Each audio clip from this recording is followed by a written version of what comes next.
नमस्कार दोस्तों, स्वागत है आपका स्टडी फॉर सिविल सर्विसेज में। आरओ का पीवाईक्यू का टॉपिक वाइज कंप्लीट पापा वीडियो आपके सामने है। ये इसमें हमने क्या किया है, आरओ के प्रीवियस ईयर क्वेश्चन पेपर या फिर प्रीवियस ईयर क्वेश्चन या फिर पिछले वर्षों के जितने क्वेश्चन आज भी जरूरी है सिर्फ वही वाले लिए हैं आपके लिए। ठीक है, इररिलेवेंट क्वेश्चन हटा दिए गए क्योंकि आरओ का अब नया डायनामिक पैटर्न चल रहा है। तो आपको सिर्फ और सिर्फ अगर आप नए डायनामिक पैटर्न के हिसाब से, नए डायनामिक ट्रेंड पैटर्न के हिसाब से तैयारी करेंगे तभी आप ये वाला आरओ का एग्जाम में सिलेक्ट हो सकते हैं। ये ध्यान रखिएगा, आप सिर्फ उतना पढ़े जितना एग्जाम निकालने के लिए जरूरी हो।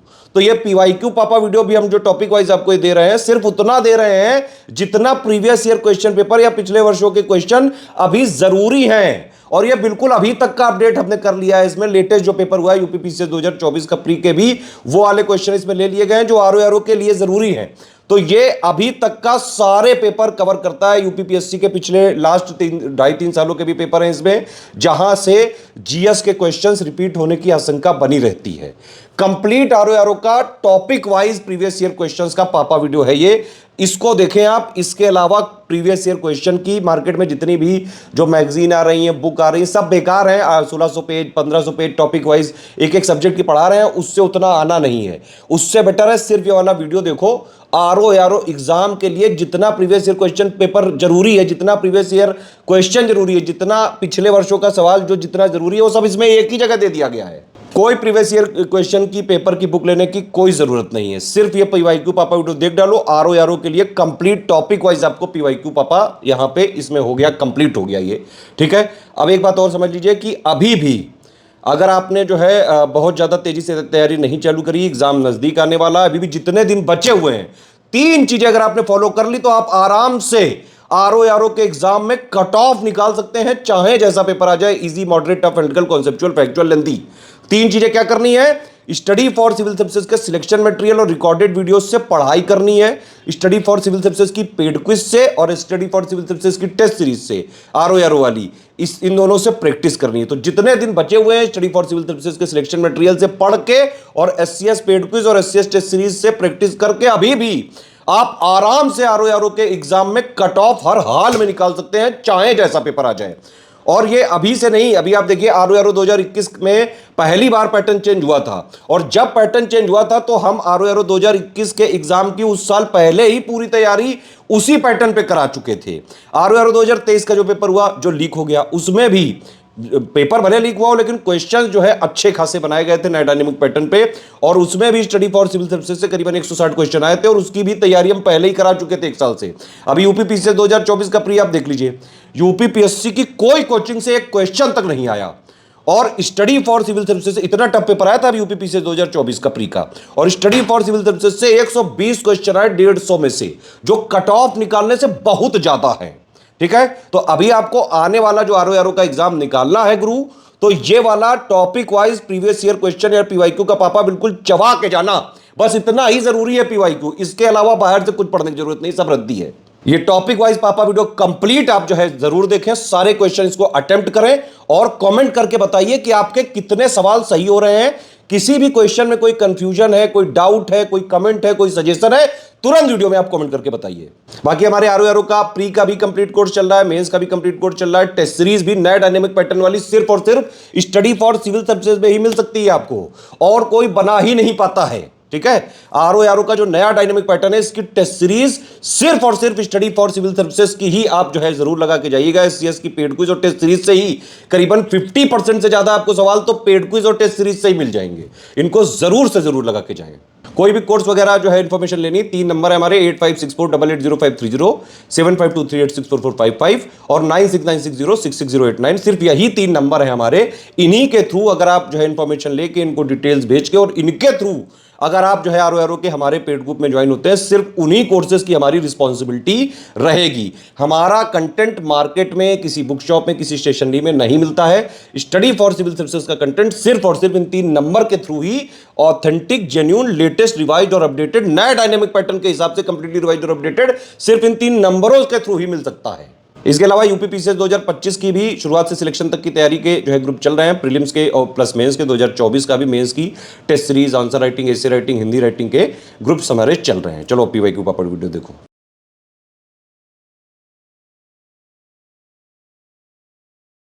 आरओ के प्री और मेंस के जीएस के एग्जामिनेशन के लिए हम विविध के यानी मिसलेनियस के पूर्व में पूछे गए प्रश्नों को देखेंगे। यहाँ पर सबसे पहले 2024 में जो कैंसल्ड पेपर हुआ था 2024 फेब में, उसको देखेंगे। 2024 का अपर प्रीलिम्स जो हुआ था उससे मिसलेनियस से जो जो फैक्ट आए थे उसको देख लेते हैं, इसको डिस्कस करते हैं। पहला प्रश्न है, निम्नलिखित में से कौन सा एक सही सुमेलित नहीं है? तो बोर्ड और उनके हेडक्वार्टर के बारे में दिया है। स्पाइसेस बोर्ड का हेडक्वार्टर कोची में है, ये सही है। टी बोर्ड का हेडक्वार्टर कोलकाता में है। देन रबर बोर्ड का हेडक्वार्टर कोट्टयम में है, केरल में। कॉफ़ी बोर्ड का हेडक्वार्टर कर्नाटक में है, बेंगलोर में। ठीक है, डी यहाँ पर आंसर हो जाएगा, ये सही सुमेलित नहीं है। और क्या सही सुमेल इसका है वो भी बता दिया हमने। अभी कथन 5 आइज के बारे में, 5 आइज के बारे में करंट और स्टैटिक को मिला करके पूछा था। 5 आइज एक इंटेलिजेंस अलायंस है, यानी ये लोग खुफिया जानकारी शेयर करते हैं। 5 देश इसमें शामिल हैं, यूके और यूएस भी उसमें शामिल है, ये बात सही है। सेकेंड वर्ल्ड वॉर के दौरान ये इवॉल्व हुआ था और ब्रूसा एग्रीमेंट इसके लिए साइन किया गया था। फिर बाद में कुछ अन्य कंट्रीज इससे जुड़े, जैसे ब्रिटेन, यूएस, फिर कह सकते हैं यूके, यूएस इसमें जुड़े। यूके और यूएस के अलावा 5 आइज में शामिल है कनाडा, ऑस्ट्रेलिया और न्यूजीलैंड। स्टोन घोस्ट नामक एक सामूहिक गुप्त डेटाबेस के माध्यम से अपने देशों के हितों और खतरों के बारे में खुफिया जानकारी साझा करते हैं। स्टोन घोस्ट सॉफ्टवेयर जो है चर्चा में आया था। तो ए और आर दोनों सही हैं और आर एक ही सही व्याख्या भी करता है। तो हमारा आंसर इसमें हो गया था डी। इस पेपर की आंसर की नहीं आई थी, लेकिन निश्चित तौर पर इसका आंसर डी ही माना गया होता अगर आंसर की आती, और डी यहाँ पे सही है। अब इसमें कोयला आधारित बिजली संयंत्र किस कह सकते हैं राज्य में आपको देखने को मिलेंगे, ये हमको बताना है। तो खरगोन ये पड़ता है, खरगोन जिला मध्य प्रदेश में। कोरबा ये पड़ता है छत्तीसगढ़ में। कुडगी ये पड़ता है कर्नाटक में। और कहलगांव बिहार में। ये सारे संयंत्र हमारी लिस्टिंग में मौजूद थे। ए यहाँ पर आंसर हमारा हो जाएगा ए। आगे प्रश्न है, महत्वपूर्ण दिवस और किस दिनांक को ये मनाया जाता है? दिवस और दिनांक से मिलाना है। हमारा आंसर क्या हो जाएगा इसमें? वर्ल्ड पॉपुलेशन डे 11 जुलाई को होता है। ठीक है, वर्ल्ड वाइल्ड लाइफ डे मार्च में होता है 3 तारीख को। फिर वर्ल्ड ओजोन डे तो बहुत बार यूपीपीसीएस अपने एग्जाम में पूछता रहता है, 16 सितंबर को, ये तो रटा होना चाहिए आपको। वर्ल्ड हेल्थ डे होता है 7 अप्रैल को। तो हमारा आंसर क्या हो जाएगा इसमें? बी हो जाएगा। इनकी थीम भी आ सकती है आगे एग्जाम में। तो जो लेटेस्ट दिवस हैं 2025 में मनाए गए हैं, इनके बारे में देखिएगा। 2024 के भी कुछ दिवस, जैसे ओजोन डे की थीम देखिएगा। वर्ल्ड पॉपुलेशन डे अभी आया नहीं है, लेकिन लास्ट वाले की थीम जरूर देख लीजिएगा। इसरो द्वारा लॉन्च किए गए मंगलयान के संदर्भ में क्या सही है? ये पुराना मिशन है, मार्स ऑर्बिटर मिशन, MOM के नाम से जाना जाता था। 5 नवंबर 2013 को इसको लॉन्च किया गया था। तो दोनों ही स्टेटमेंट यहाँ पर सही हैं MOM के बारे में। आंसर यहाँ पर सही हो जाएगा डी। बोथ 1 और 2 करेक्ट, डी। आगे प्रश्न है, सूची 1 को सूची 2 सही सुमेलित करना है। भरतनाट्यम, कुचिपुड़ी, सत्तरिया और कथक, ये जो नृत्य हैं किस स्टेट में परफॉर्म किए जाते हैं उससे संबंध में क्वेश्चन आया है। भरतनाट्यम ये कहाँ पे होता है? तमिलनाडु में। ठीक है, और कुचिपुड़ी होता है आंध्र प्रदेश में। और जो है सत्तरिया ये होता है असम में। और कथक होता है उत्तर प्रदेश में। तो हमारा आंसर क्या हो जाएगा? ए। यहाँ पे ए उत्तर यहाँ पर हो जाएगा ए। आगे प्रश्न है, तेल शोधनशाला और राज्य, ऑयल रिफाइनरी किस स्टेट में कौन सी आपको देखने को मिल जाएगी? जैसे बरौनी ये मिलेगी बिहार में, बरौनी बिहार में। बोंगाईगांव आपको कहाँ पर देखने को मिलेगा? बोंगाईगांव असम में, असम में। अब बीना रिफाइनरी आपको मध्य प्रदेश में देखने को मिलेगी। और कोयाली गुजरात में देखने को मिलेगी। हमारा आंसर इसमें हो जाएगा ए। 7 का आंसर हो जाएगा ए। आगे प्रश्न, चंद्रयान 3 के मिशन लैंडिंग के बारे में से पूछा। लैंडिंग स्थल के आसपास चंद्रभूमि और चट्टानों के तात्विक संयोजन, जिसमें MgAI, Mg एल्युमिनियम जो है, SI पोटेशियम, कैल्शियम, आयरन को ज्ञात करने के लिए निम्न में से कौन सा पेलोड प्रयोग किया गया था? बहुत डीप लेवल ही सवाल आया था। चंद्रयान काफ़ी चर्चा में रहा था। 2024 में चंद्रयान से संबंधित 2 सवाल आए थे आरओ कैंसिल्ड पेपर में। इसका आंसर हमसे पूछा है APXS लैंडर से जो है इसके तत्व खोजे गए थे। अभी इतना रेलिवेंट नहीं रहेगा आगे के लिए, लेकिन जो भी मिशन वगैरह आते हैं उसके संबंध में डिटेल वगैरह आपको देखनी चाहिए। आगे बढ़ते हैं हम लोग। यहाँ पर उत्सव और किस केंद्र शासित प्रदेश या राज्य में वह उत्सव मनाया जाता है, इसको देखना है हमको। जैसे हॉर्नबिल महोत्सव ये हर साल होता है नागालैंड में। ठीक है, संगाई महोत्सव ये होता है मणिपुर में। राजहंस पर्व ये होता है आंध्र प्रदेश में। और हेमिस पर्व ये हेमिस कहाँ पे? हेमिस नेशनल पार्क लद्दाख में। तो ये गेस करना आसान था। इसका आंसर हो जाएगा आपका डी। ए का 4, बी का 2, सी का 1 और डी का 3। आंसर हो जाएगा इसमें डी, सही हो जाएगा हमारा आंसर। इसके बाद ये जो लिस्ट है ये करंट अफेयर संबंधित था। ये बुक्स एंड ऑथर से मिलाने के लिए आया था, कौन से फेमस पर्सनालिटीज़ थे। तो books and author person news का मिला करके क्वेश्चन करंट अफेयर का पूछा गया था। जैसे जया वर्मा सिन्हा, अब ये नहीं है, रेलवे बोर्ड की पहली महिला अध्यक्षा ये चुनी गई थी, तो ये चर्चा में रही थी। 1 3 यहाँ पर अगर आपको पता होता, 2 ऑप्शन यहाँ पर एलिमिनेट कर गए होते आप। श्रेथा थाविसन, ये थाईलैंड के पीएम ये बने थे, ठीक है, उस समय, तो ये पूछा गया था। टेल्स फ्रॉम बनाना रिपब्लिक, ये किताब लिखी गई थी मनोज नाथ के द्वारा, पूर्व IAS ऑफिसर के द्वारा। मोहम्मद मुइजू, प्रेसिडेंट ऑफ मालदीव्स ये थे। ये 4 घटनाक्रम है। फर्स्ट प्रोडक्शन ऑफ कोल इन रानीगंज, रानीगंज से पहला कोयला निकाला गया था कॉलोनियल पीरियड में 1774 में, ठीक। Establishment of Coal India Limited, Coal India Limited की स्थापना हुई थी 1975 में, ठीक है। नेशनलाइजेशन ऑफ कोल माइंस का फर्स्ट टाइम नेशनलाइजेशन किया गया था 1971, 72 में, फिर 73 में किया गया था। उसके बाद डेवलपमेंट ऑफ NCDC यानी कि national coal development corporation, national coal development corporation का गठन हुआ था 1956 में। तो इसको अब क्रम से आप लगा देंगे, क्या आपका सही क्रम बनेगा इसमें? आंसर इसमें बन जाएगा C, पहले 1 हुआ, ठीक है, यानी first production of coal from Raniganj, फिर NCDC की स्थापना, फिर जो है नेशनलाइजेशन ऑफ कोल माइंस, और फिर कोल इंडिया लिमिटेड की स्थापना। आंसर इसमें हो जाएगा C। उसके बाद ये चित्रकला है, और चित्रकला कौन से राज्य में फेमस है ये हमको मिलाना था। मधुबनी पेंटिंग्स तो बिहार की है, या सभी को पता होता है, ये चारों ऑप्शन में है, A का 4, तो ये एलिमिनेट भी नहीं हो सकता है, आपको सारे ऑप्शन यहाँ पे पता होना चाहिए। लेपाक्षी पेंटिंग जो है आंध्र की है, और पट्टचित्र जो है ये ओडिशा का है, और वर्ली पेंटिंग ये महाराष्ट्र की है। तो D का 2, A का 4 अगर आपको पता होता तो यहाँ पर आप इसको एलिमिनेट कर ले जाते, सही आंसर तक पहुँच जाते। C हमारा सही आंसर है। फिर ये ज्योग्राफी का क्वेश्चन आप कह सकते हैं, मिसलेनियस का। झुमिंग ये कहाँ चलती है? साउथ ईस्ट एशिया में नहीं चलती है। लदांग ये श्रीलंका में नहीं चलती है। केवल सही सुमेलित यहाँ पर मिल्पा, यानी ओनली 2 यहाँ पर सही सुमेलित है। C यहाँ पे सही है। नमस्कार दोस्तों, मैं अलका मिश्रा आप सभी का स्टडी फॉर सिविल सर्विसेज में स्वागत करती हूँ। इस वीडियो में हम मिसलेनियस टॉपिक पढ़ेंगे, जिसमें RO ARO के प्रीवियस ईयर क्वेश्चंस इंक्लूड होंगे, ठीक है। तो चलिए स्टार्ट करते हैं। क्वेश्चन है, इंटरनेशनल पोटैटो सेंटर यानी अंतरराष्ट्रीय आलू केंद्र का मुख्यालय कहाँ स्थित है? तो इसका मुख्यालय लीमा, पेरू में स्थित है, ठीक है। And Lima is the capital of Peru, Peru की राजधानी है लीमा, और पेरू एक साउथ अमेरिकन कंट्री है। यहाँ पर फॉस्फेट रिजर्व पाया जाता है, और जो फॉस्फेट है वो फर्टिलाइजर की तरह काम करता है सॉइल की फर्टिलिटी को मेंटेन करने के लिए, यानी कि भूमि की उर्वरता को बढ़ाने के लिए इसका यूज़ किया जाता है, ठीक है। और CIP की जो स्थापना है वो 1971 में हुई थी, तो इसका ईयर आपको याद रखना चाहिए। और इसका ये एक रिसर्च ऑर्गेनाइजेशन है, रिसर्च बेस्ड ऑर्गेनाइजेशन है, और इसका जो मेन एम है वो पॉवर्टी को कम करना, यानी गरीबी को कम करना, और फूड सिक्योरिटी को इन्हांस करना, फूड सिक्योरिटी को बढ़ाना इसका एम है, ठीक है। तो ये 2-3 चीज़ें आप याद रख सकते हैं, फूड सिक्योरिटी को इंक्रीज करना। नेक्स्ट क्वेश्चन है हमारा, इनमें से कौन सी योजनाएं स्किल डेवलपमेंट यानी कौशल विकास से संबंधित हैं? तो कौशल विकास से संबंधित योजनाएं हैं स्ट्राइव, संकल्प और श्रेयस। स्ट्राइव, संकल्प और श्रेयस, यहाँ पर रेजोल्यूशन लिख गया है गलती से, इसको आप संकल्प कर लें, ठीक है। और ये तीनों ही योजनाएं जो है वो स्किल इंडिया मिशन का पार्ट है। और स्किल इंडिया मिशन कब लॉन्च हुआ था? 2015 में, ठीक है। और ये जो स्ट्राइड है ये एक रिसर्च प्रोजेक्ट है, तो ये स्किल इंडिया का पार्ट नहीं, एक रिसर्च प्रोजेक्ट है। और तो इसका करेक्ट आंसर हो जाएगा, करेक्ट ऑप्शन है C, 2, 3 एंड 4 ओनली, ठीक है। नेक्स्ट क्वेश्चन है, इनमें से कौन सा organisation global climate risk index publish करता है, यानी वैश्विक जलवायु जोखिम सूचकांक किसके द्वारा प्रकाशित किया जाता है? जर्मन वॉच के द्वारा। जर्मन वॉच बेस्ड है बॉन एंड बर्लिन में, और ये बॉन एंड बर्लिन लोकेटेड है जर्मनी में, ठीक है। नाम से भी पता चल पा रहा है ये जर्मन वॉच जर्मनी का ऑर्गेनाइजेशन है। इसमें UNEP, United Nation Environment Programme का जो हेडक्वार्टर है वो नैरोबी, यानी कि नैरोबी केनिया एक अफ्रीकन कंट्री है। और वर्ल्ड मेट्रोलॉजिकल ऑर्गेनाइजेशन का जो हेडक्वार्टर है वो है जेनेवा, स्विट्जरलैंड में, ठीक है। और वर्ल्ड बैंक का जो हेडक्वार्टर है वो वॉशिंगटन DC, USA में है। तो ये कुछ चीज़ें आप एक्स्ट्रा याद रख सकते हैं।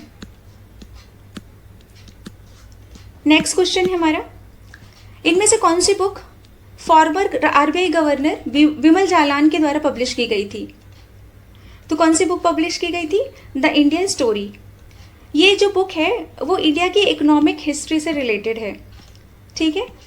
और इसके अलावा बिमल जालान की कुछ और बुक्स हैं, इंडिया देन एंड नाउ, ये एक बुक हो गई आपकी, और एक और बुक है जिसका नाम है इंडिया अहेड, ठीक है। ये बुक भी बिमल जालान जी की है, ठीक है। नेक्स्ट क्वेश्चन, इनमें से कौन से ईयर में डिजास्टर मैनेजमेंट एक्ट पास किया गया था? तो आपदा प्रबंधन नियम कब पारित हुआ था? वैसे ये पास हुआ था 2005 में, लेकिन ये फोर्स में आया था 2006 में, है ना। तो फोर्स में कब आया, एनफोर्स कब हुआ, और आपको पास कब हुआ, ये ईयर याद रखने चाहिए। ये एक्ट कहता है कि एक नेशनल डिजास्टर मैनेजमेंट अथॉरिटी बनाई जाए, जिसके जो चेयरपर्सन होंगे वो होंगे प्राइम मिनिस्टर, ठीक है। इसके चेयरपर्सन होते हैं प्राइम मिनिस्टर, और ये जो नोडल एजेंसी इसकी होगी वो मिनिस्ट्री ऑफ होम अफेयर्स है। नोडल मिनिस्ट्री होगी मिनिस्ट्री ऑफ होम अफेयर्स, गृह मंत्रालय। तो ऐसे याद कर सकते हैं। नेक्स्ट क्वेश्चन है, ये ऑप्शंस में आपको सीजन्स दे रखे हैं, इसको आपको इंडियन कैलेंडर के हिसाब से क्रोनोलॉजिकल ऑर्डर में लगाना, यानी काल क्रमानुसार व्यवस्थित करना है। तो देखिए, पहला इसमें हो जाएगा स्प्रिंग, सेकंड हो जाएगा समर, थर्ड हो जाएगा रेनी सीजन जिसको हम मॉनसून सीजन भी कहते हैं, और फोर्थ हो जाएगा आपका ऑटम। तो इस हिसाब से हमारा सही आंसर होगा बी। अच्छा, हिंदू कैलेंडर के हिसाब से 6 सीजन्स होते हैं, तो 4 तो ये दे रखे हैं, ठीक है। इसमें जो 5th है वो है प्री विंटर, जिसको हम हेमंत ऋतु भी कहते हैं, और 6th है आपका विंटर, जिसको हम शीत ऋतु भी कहते हैं, ठीक है। तो ये भी याद रखा जा सकता है। नेक्स्ट क्वेश्चन है, इनमें से कौन जिबूती कोड ऑफ कंडक्ट यानी जिबूती आचार संहिता से संबंधित है? तो इसका सही आंसर है इंटरनेशनल ग्रुप अगेंस्ट पायरेट्स, समुद्री डकैतों के विरुद्ध अंतरराष्ट्रीय समूह। जिबूती एक अफ्रीकन कंट्री है, और इसकी लोकेशन कहाँ है? देखिए, अगर मैं अफ्रीका का रफ मैप बनाऊं तो ईस्टर्न साइड पे एक हॉर्न लाइक स्ट्रक्चर है जिसको बोलते हैं हॉर्न ऑफ अफ्रीका, ठीक है। और इसमें 4 कंट्री आती है mainly, Somalia, Eritrea, Ethiopia and Djibouti. तो जिबूती की कैपिटल क्या है? Djibouti city. तो ये भी याद रखा जा सकता है, ठीक है। नेक्स्ट क्वेश्चन, इनमें से कौन चर्चित उपन्यास जीनी जीनी बिनी चदरिया के लेखक हैं? तो कौन है इस नॉवेल के लेखक? तो इसका सही आंसर है अब्दुल बिस्मिल्लाह। अब्दुल बिस्मिल्लाह बालापुर विलेज से बिलोंग करते हैं, और ये जो बालापुर विलेज है वो प्रयागराज डिस्ट्रिक्ट में लोकेटेड है, ठीक है। और ये जो बुक है वो, ये जो नॉवेल है वो उर्दू और इंग्लिश में भी ट्रांसलेट करके पब्लिश की गई है, ठीक है। तो आगे बढ़ते हैं। नेक्स्ट क्वेश्चन है, इनमें से कौन पेयर करेक्टली मैच है? तो देखिए, शुगर बीट से मिलता है हमें शुगर, ठीक है। हनी में होता है ग्लूकोज एंड फ्रक्टोज, और ग्लूकोज और फ्रक्टोज जो है वो कार्बोहाइड्रेट के एग्जाम्पल है। कार्बोहाइड्रेट क्या होते हैं आपको पता होना चाहिए, एनर्जी गिविंग फूड्स होते हैं जिससे हमें एनर्जी मिलती है। कॉटन, सेल्यूलोज, और मिल्क में होता है लैक्टोज।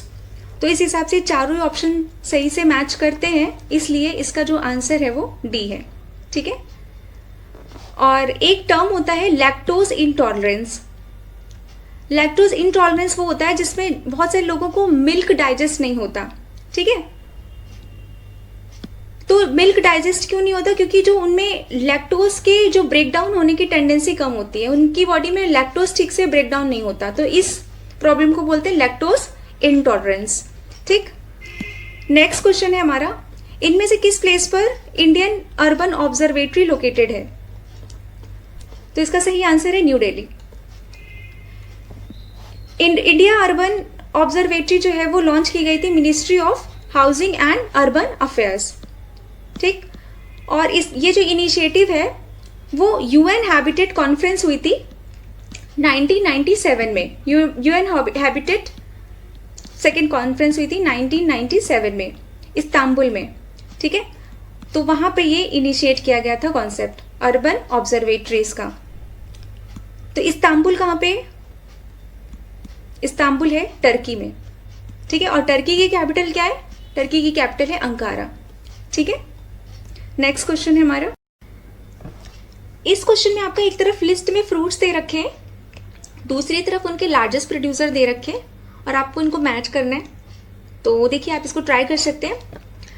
मैंगो का लार्जेस्ट प्रोड्यूसर है यूपी, लीची का लार्जेस्ट प्रोड्यूसर है बिहार, कोकोनट का लार्जेस्ट प्रोड्यूसर है केरला और एप्पल का लार्जेस्ट प्रोड्यूसर है जम्मू एंड कश्मीर। तो इस हिसाब से हमारा सही आंसर है सी। ओके, अच्छा अगर हम ओवरऑल फ्रूट्स की बात करें तो उसमें फर्स्ट नंबर पर कौन सा स्टेट है, लार्जेस्ट प्रोड्यूसर कौन सा स्टेट है? तो लार्जेस्ट प्रोड्यूसर है आंध्र प्रदेश। ठीक है, आंध्र प्रदेश लार्जेस्ट प्रोड्यूसर है। तो सेकेंड नंबर पर कौन सा स्टेट है फ्रूट प्रोडक्शन में, वो आप मुझे कमेंट करके बताइए। और यूपी और किस में फर्स्ट नंबर पर है? यूपी जो है वो फूड ग्रेन प्रोडक्शन में फर्स्ट नंबर पर है ना। और यूपी जो है वो फर्स्ट नंबर पर आपका मिल्क प्रोडक्शन में है।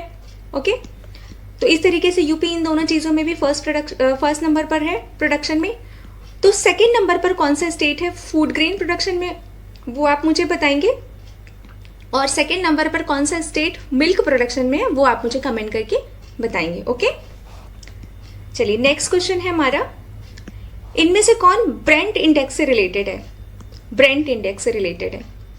ठीक है, तो कौन है ब्रेंट इंडेक्स से रिलेटेड? तो इसका सही आंसर है क्रूड ऑयल प्राइसेस, कच्चे तेल की कीमत। क्रूड ऑयल क्या होता है? ये एक अनरिफाइंड ऑयल होता है, रॉ अनरिफाइंड लिक्विड होता है, उसको क्रूड ऑयल बोलते हैं। और इसको क्या कहते हैं? पेट्रोलियम। ठीक है, पेट्रोलियम। और पेट्रोलियम जब रिफाइनरी में जाता है तब जाके वो रिफाइन होकर पेट्रोल, डीजल, पैराफिन वैक्स, है ना, कैरोसिन, ठीक है, इस तरीके के प्रोडक्ट हमें पेट्रोलियम से रिफाइनिंग के बाद मिलते हैं।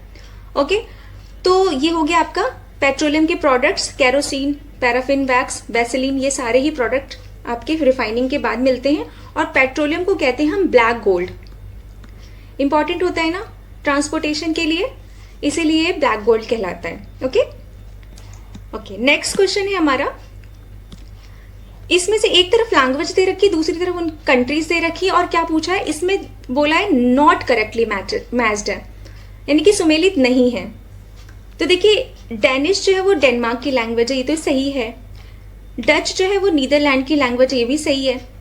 मैंडेरिन जो है वो चाइना की लैंग्वेज है, ये भी सही है। बहासा थाईलैंड की लैंग्वेज नहीं है, तो ये गलत है, मतलब मैच सही नहीं है। तो नॉट पूछा है, तो हमारा सही आंसर यही हो जाएगा। तो कौन सी लैंग्वेज है थाईलैंड की? सेंट्रल थाई, या फिर बोल सकते हैं सियामीज। तो ये थाईलैंड की लैंग्वेज है। Okay, Siamese. अच्छा अगर हम कैपिटल की बात करें, इनकी कैपिटल कौन कौन सी है? तो डेनमार्क की कैपिटल है कोपेनहेगन, नीदरलैंड की कैपिटल है एम्स्टर्डम, और चाइना की कैपिटल है बीजिंग, ठीक है, और थाईलैंड की कैपिटल है बैंकॉक। अगला क्वेश्चन है, दा विंसी प्लस और वेरिटास, ये दो न्यू मिशन है जो कि नासा ने अनाउंस किए हैं। ये किससे रिलेटेड है? तो ये रिलेटेड है वीनस से, ठीक है, शुक्र से। अच्छा इंडिया ने भी ऐसा कोई मिशन लॉन्च करने का सोचा है क्या? हाँ, वीनस ऑर्बिटर मिशन, ठीक है, वीनस ऑर्बिटर मिशन, इसको शुक्रयान भी कहते हैं। और इसका जो लॉन्च करने का कब सोचा है? तो मार्च 2028 में, ठीक है, मार्च 2028 में लॉन्च करने का शेड्यूल किया गया है। इसमें क्या करेंगे? इसमें वीनस की सरफेस की स्टडी करेंगे, है ना, और उसके एटमॉस्फेयर की स्टडी करेंगे। तो इस तरीके से इंडिया ने ये मिशन लॉन्च करने का सोचा है मार्च 2028 में, ठीक। और इसका जो कॉस्ट है वो कितना है? 1236 करोड़, यानी कि 1236 करोड़ जो है वो कॉस्ट है इसका, ठीक है, वीनस ऑर्बिटर मिशन का, यानी शुक्रयान का। ओके, चलिए नेक्स्ट क्वेश्चन पर चलते हैं। इनमें से कौन सी दो सिटी के बीच मिताली एक्सप्रेस रन करती है? तो कौन सी दो सिटी के बीच में करती है? ढाका और न्यू जलपाईगुड़ी। ढाका कैपिटल है बांग्लादेश की, और न्यू जलपाईगुड़ी कहाँ पे है? ये है वेस्ट बंगाल में, ठीक है, वेस्ट बंगाल में। तो इन दो शहरों के बीच में चलती है। अच्छा ये पैसेंजर ट्रेन है, तो इसके पहले दो ऐसे प्रोजेक्ट थे ये इसी एक्सप्रेस ट्रेन के। आपका एक था प्रोजेक्ट मैत्री, और एक है प्रोजेक्ट बंधन एक्सप्रेस, ठीक है, बंधन एक्सप्रेस। सेकंड है बंधन एक्सप्रेस, और थर्ड है ये आपका मिताली एक्सप्रेस। ओके ओके, चलिए नेक्स्ट क्वेश्चन पर चलते हैं। ट्रेडिशनल फोक ड्रामा पारंपरिक लोकनाट्य भांड पाथर किस राज्य से संबंधित है? तो किस स्टेट से संबंधित है ये जम्मू एंड कश्मीर से रिलेटेड है, ठीक है। अगर हम गुजरात की बात करें तो उसका फोक ड्रामा है भवई, और उत्तर प्रदेश में मोस्ट प्रोमिनेंट है आपका रामलीला, ठीक है, एग्जाम्पल है। और असम में देखें तो ओजापल्ली और कामरूपिया और धुलिया, ठीक है, ये असम के एग्जाम्पल्स हो गए। तो इस तरीके से कुछ फोक ड्रामाज हैं, आपको पता होने चाहिए। नेक्स्ट क्वेश्चन है which of the following is not correctly match. इसमें एनर्जीज दे रखी है और उसके एग्जाम्पल्स दे रखे हैं। तो देखिए, commercial energy oil and gas commercial energy है, हाँ है। पेट्रोलियम के प्रोडक्ट्स को, जैसे कि पेट्रोल है, डीजल है, इनको हम कॉमर्शियली यूज़ करते हैं। गैस हो गया सीएनजी वगैरह, कॉम्प्रेस नेचुरल गैस, इनका भी यूज़ करते हैं कॉमर्शियली। और कॉमर्शियल एनर्जी का एग्जाम्पल हो सकता है इलेक्ट्रिसिटी, है ना, ये भी कॉमर्शियल एनर्जी का एग्जाम्पल है। नॉन कॉमर्शियल एनर्जी एनिमल डंग, है ना, तो जैसे जानवरों का गोबर है वो हम नॉन कमर्शियल एनर्जी के रूप में यूज़ कर सकते हैं। अब इसमें एग्जांपल और हो गया फायरवुड, ठीक है, लकड़ियाँ जंगल से काटी और उनका यूज़ कर लिया, तो ये कॉमर्शियली यूज़ नहीं कर रहे, तो ये नॉन कॉमर्शियल एनर्जी के सोर्सेज हैं। अगर हम नॉन कन्वेंशनल एनर्जी की बात करें तो वो सोलर एनर्जी है, सही है। नॉन कन्वेंशनल एनर्जी जो है वो अभी कुछ ही समय से क्लाइमेट चेंज इशू के एस्केलेट होने की वजह से इन सारी एनर्जीज के बारे में बात किया जा रहा है, तो इसको रिन्यूएबल सोर्स ऑफ एनर्जी भी बोल सकते हैं। ऐसे सोर्स ऑफ एनर्जी जो रिन्यू हो सकते हैं, यानी कि जो रिप्लेनिश हो सकते हैं, जो कभी खत्म नहीं होंगे, ये यानी कि इनएग्जॉस्टिबल है, ये एग्जॉस्ट नहीं हो सकते, ठीक है। और उसी जगह पे हम नॉन रिन्यूएबल की बात करें तो non renewable source of energy हो जाता है आपका फॉसिल फ्यूल। फॉसिल फ्यूल में एग्जाम्पल है आपके कोल एंड पेट्रोलियम, ठीक है। ये एक टाइम के बाद खत्म हो जाएंगे क्योंकि ये लिमिटेड है, इसीलिए कहा जाता है इनका सस्टेनेबल यूज़ होना चाहिए, जिससे कि प्रेजेंट जनरेशन भी यूज़ कर सके और फ्यूचर जनरेशन के लिए भी बचे रहें, है ना, इसीलिए सस्टेनेबल यूज़ करने की बात की जाती है। तो इस हिसाब से तीनों सही है। इसमें नॉट करेक्टली मैच पूछा गया है, तो इसका करेक्ट आंसर होगा ए, ठीक है। Tidal power is not the example of primary energy, okay. Next है, इसमें कुछ इवेंट्स दे रखी है, प्लान्स दे रखी है और उनको अरेंज करना है क्रोनोलॉजिकल ऑर्डर में, यानी काल क्रमानुसार व्यवस्थित करना है। तो इसकी ईयर्स हमें पता होनी चाहिए।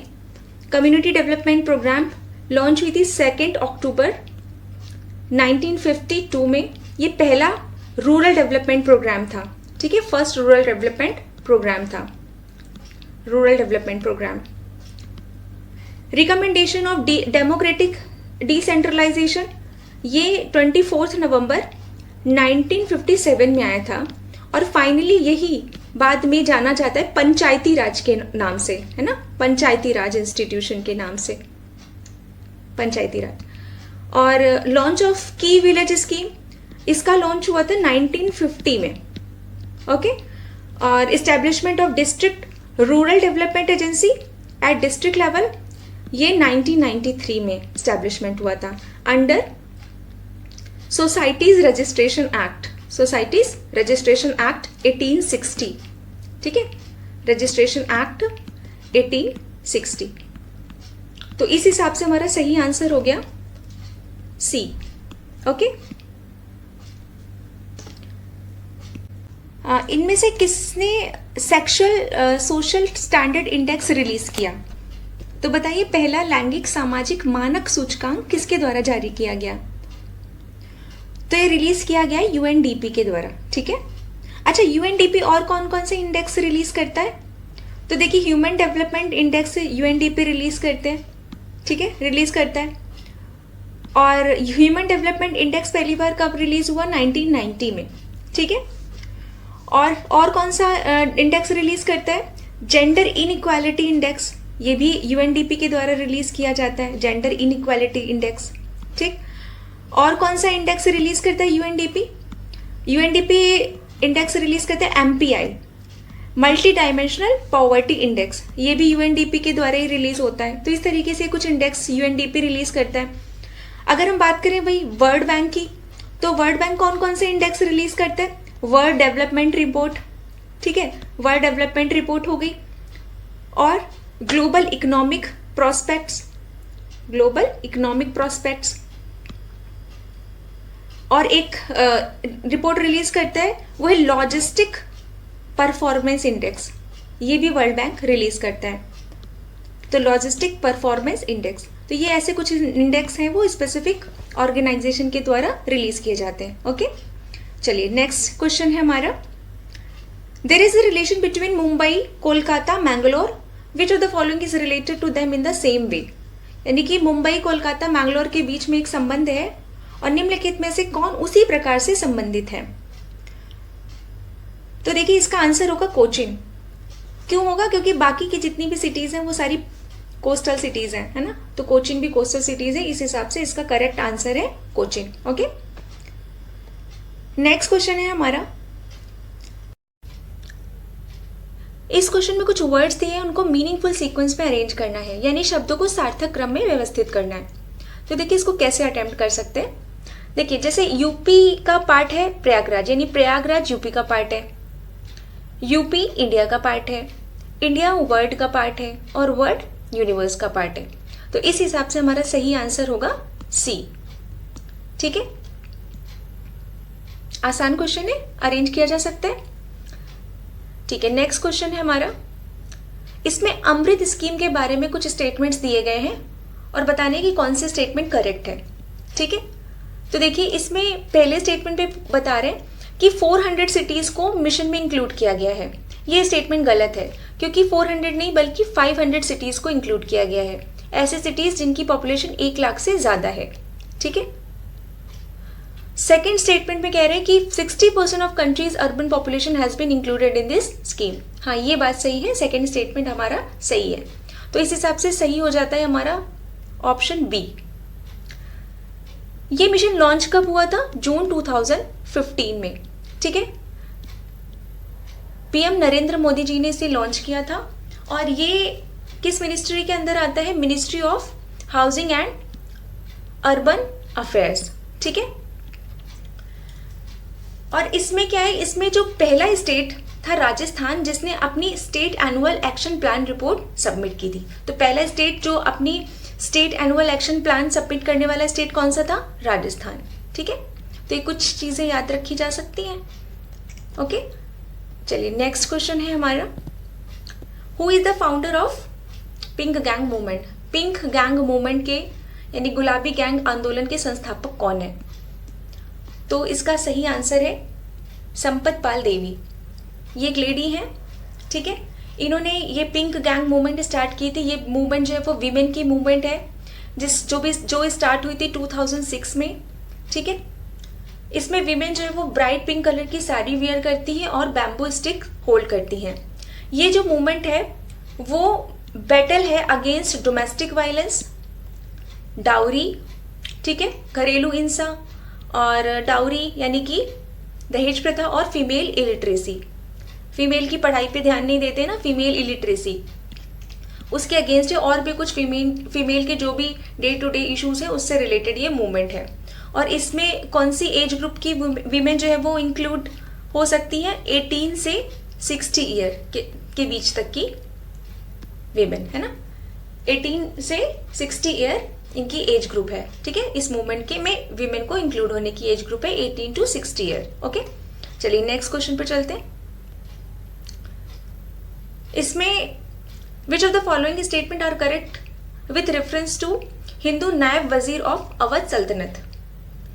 पहला है राजा तिकैत राय नवाब आसिफुद्दौला के फाइनेंस मिनिस्टर थे, तो ये स्टेटमेंट सही है।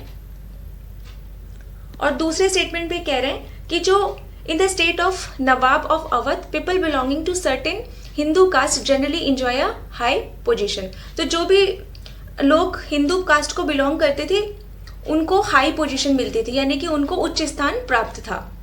ये स्टेटमेंट भी बिल्कुल सही है।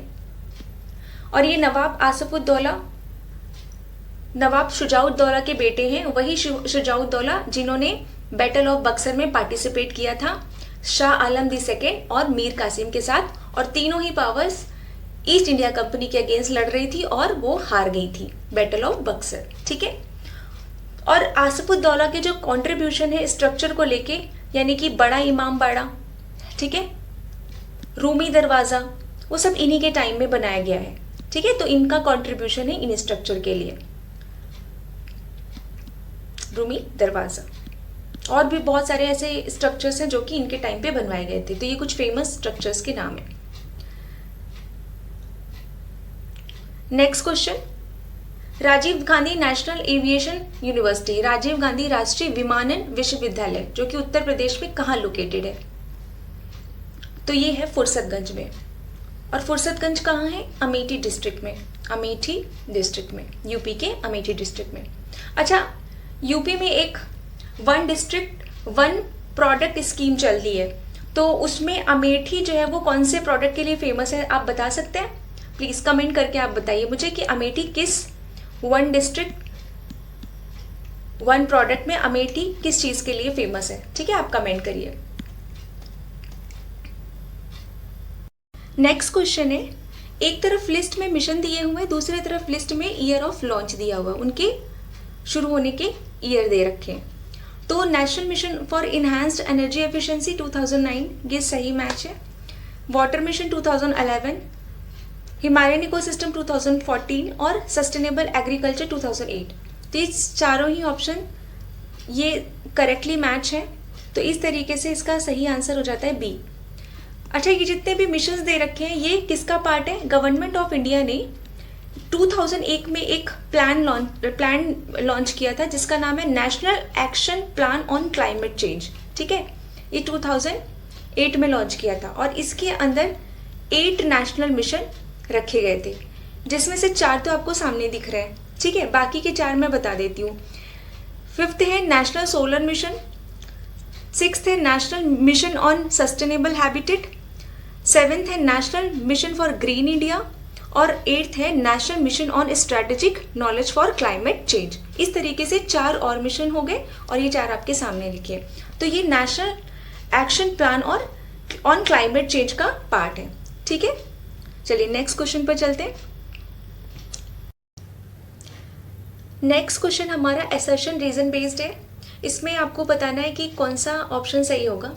इसमें पहले सेशन में बोल रहे हैं females are found to be more in comparison to males in cities of western countries, यानी पश्चिमी देशों के नगरों में पुरुषों की अपेक्षा स्त्रियों की संख्या अधिक पाई जाती है, ठीक है। फीमेल ज़्यादा पाई जाती है सिटीज़ में as compare to male. Reason कह रहे हैं कि वेस्टर्न कंट्रीज में agriculture work is done with innovative techniques in which participation of man is more, ठीक है।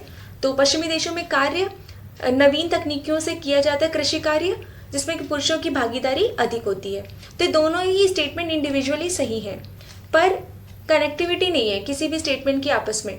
तो इस हिसाब से हमारा सही आंसर हो जाता है बी, ठीक है, कि A and R are correct but R is not the correct explanation of A. Okay, चलिए नेक्स्ट क्वेश्चन पर चलते हैं। नेक्स्ट क्वेश्चन भी असर्शन और रीजन बेस्ड है। फर्स्ट स्टेटमेंट कह रहा है कि Pakistan has more racial and ethnic diversity than Bangladesh. ये स्टेटमेंट सही है कि ज़्यादा एथनिक डाइवर्सिटी और रेशियल डाइवर्सिटी है बांग्लादेश की कंपैरिजन में। और रीज़न बता रहे हैं कि Punjabi is the official language of Pakistan while Urdu is used by most of the people to speak. नहीं, ये गलत है स्टेटमेंट, क्योंकि पंजाबी ऑफिशियल लैंग्वेज नहीं, उर्दू ऑफिशियल लैंग्वेज है, ठीक है। तो इस हिसाब से सेकेंड रीजन जो है वो गलत हो जाता है और असर्शन सही है। तो हमारा सही ऑप्शन होगा सी, ठीक है। नेक्स्ट क्वेश्चन हमारा ये भी असर्शन और रीजन बेस्ड है। असर्शन में centre for cultural resource and training CCRT was establish in the years 1979 for education and culture. ये स्टेटमेंट आपका सही है। CCRT का एम जो है वो was to link education with the culture, education को कल्चर के साथ जोड़ना, ये CCRT का एम है। ये भी नाम से भी पता चल रहा है ना।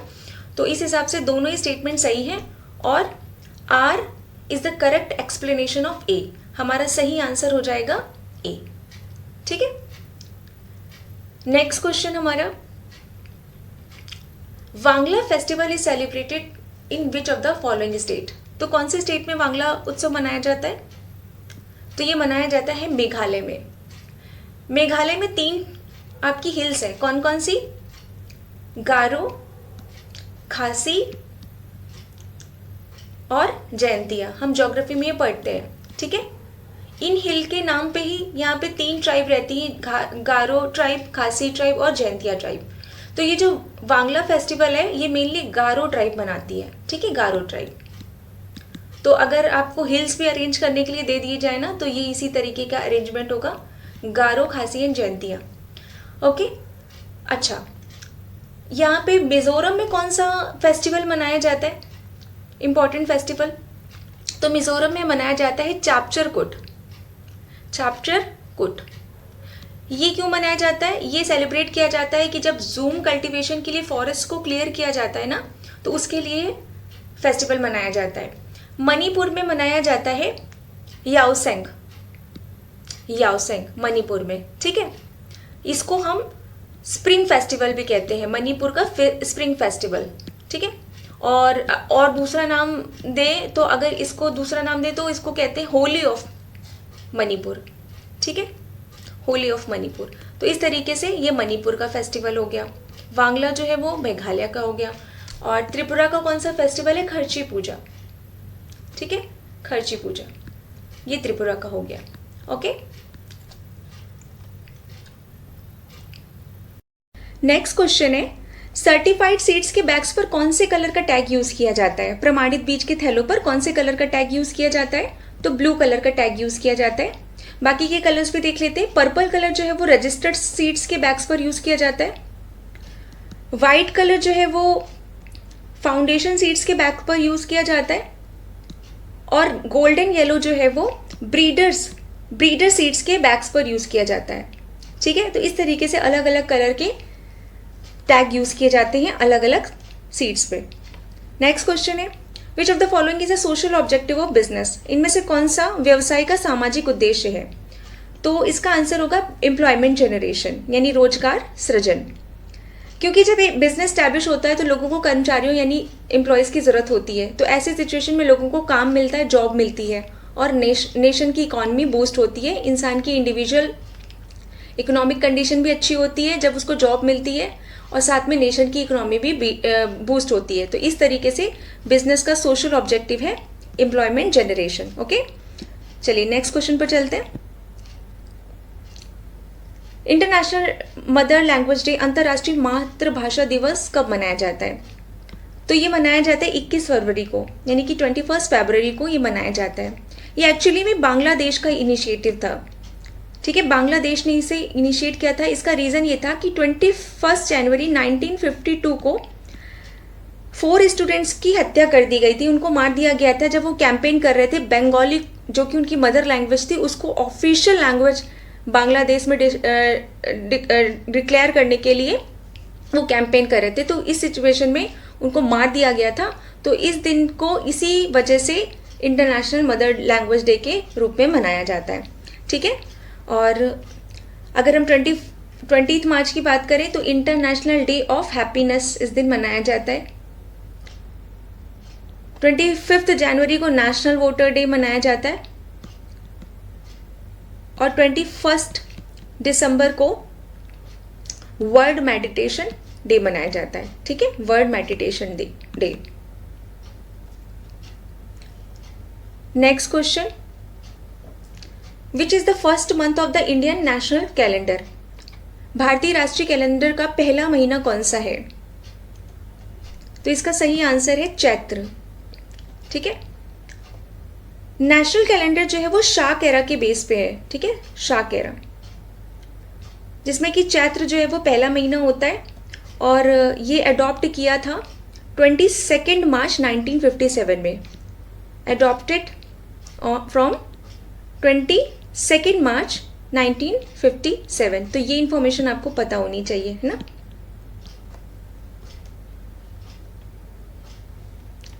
नेक्स्ट क्वेश्चन है, Navratri is celebrated in the form of Saraswati Puja in which of the following state? तो कौन से स्टेट में नवरात्रि को सरस्वती पूजा के रूप में मनाया जाता है? तो केरला में नवरात्रि को सरस्वती पूजा के रूप में मनाया जाता है, ठीक है। तो केरल में मनाया जाता है, यानी केरला में मनाया जाता है। नेक्स्ट क्वेश्चन है, with reference to Indian culture portal which of the following statements are correct. Bharatiya Sanskriti portal के संबंध में आपको बताना कौन से स्टेटमेंट सही हैं। तो देखिए पहला स्टेटमेंट जो कि कह रहा है कि आईटी रुड़की की टीम ने इस पोर्टल को बनाया था, तो ये स्टेटमेंट गलत हो जाता है क्योंकि आईटी रुड़की ने आईटी बॉम्बे की टीम ने बनाया था इसे, ठीक है। और सेकंड स्टेटमेंट ये कहता है कि पहला ऐसा ऑफिशियल पोर्टल है, पहला ऐसा अधिकृत पोर्टल है जहाँ पर knowledge and cultural resources of various organisation of ministry of culture are made available in public domain in a single platform. तो ये स्टेटमेंट आपका सही है, तो इस हिसाब से हमारा सही आंसर हो जाता है बी ओनली। ओके,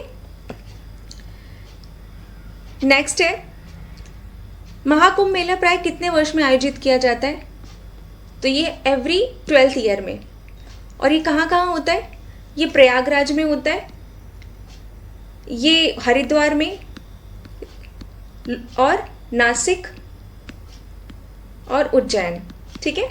तो ये 4 लोकेशन है। और ये आपकी महाकुंभ मेला जो है वो यूनेस्को की इनटेंजिबल कल्चरल साइट के फॉर्म में रिकॉग्नाइज किया गया इसको, ठीक है। तो यूनेस्को की इनटेंजिबल कल्चरल हेरिटेज साइट के रूप में इसको रिकॉग्नाइज किया गया है, ठीक। चलिए नेक्स्ट क्वेश्चन पर चलते हैं। इसमें लिस्ट में एक तरफ न्यूज़पेपर दिए, दूसरी तरफ पब्लिशर दिए उनके, और इसमें आपको मैच करना है। तो देखिए बंगाली जो न्यूज़पेपर है वो सुरेंद्रनाथ बनर्जी का है, बंगवासी जो है वो जोगेंद्रनाथ बोस का है, यानी कि इसके पब्लिशर हैं। वंदे मातरम अरविंद घोष और अमृता बाजार पत्रिका मोतीलाल घोष, ठीक है। और इनके साथ शिशिर कुमार घोष भी जुड़े हुए हैं, शिशिर कुमार घोष, ठीक। और ये अमृता बाजार पत्रिका वही पत्रिका है जब 1878 में लॉर्ड लिटन ने वर्नाकुलर प्रेस एक्ट लेकर आया था, तो उसी रातों रात ये बंगाली से इंग्लिश में कन्वर्ट हो गई थी, है ना, इस वर्नाकुलर प्रेस एक्ट से बचने के लिए, ठीक है। तो इस तरीके से हमारा करेक्ट ऑप्शन हो जाता है बी, ठीक है। चलिए नेक्स्ट क्वेश्चन पर चलते हैं। इस क्वेश्चन में आपको लिस्ट 1 लिस्ट 2 दे रखी है, एक तरफ बुक्स हैं, दूसरी तरफ उनके ऑथर के नाम, तो आपको मैच करना है।